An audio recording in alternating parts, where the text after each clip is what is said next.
யாரும் இல்லை, சூழும் ஜனம் நல்லதில்லை, உன்னை என்று இவ்வுலகில் வல்லதொரு தெய்வம் இல்லை. தடுமாறி திருக்கோயில் வந்தேன் அம்மா, அம்மா ஜெகதீஸ்வரி, உந்தன் குழந்தை என்னை ஆதரி.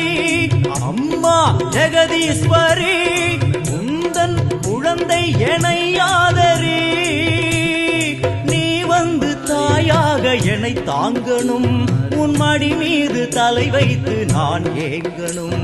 சலனங்கள் இல்லாமல் மனம் தூங்கணும், மனம் தூங்கணும், மனம் தூங்கணும். எங்களுக்கு குறையும் உண்டு, அதனை நான் அழுது சொல்லலாமா? என் தாயும் நீ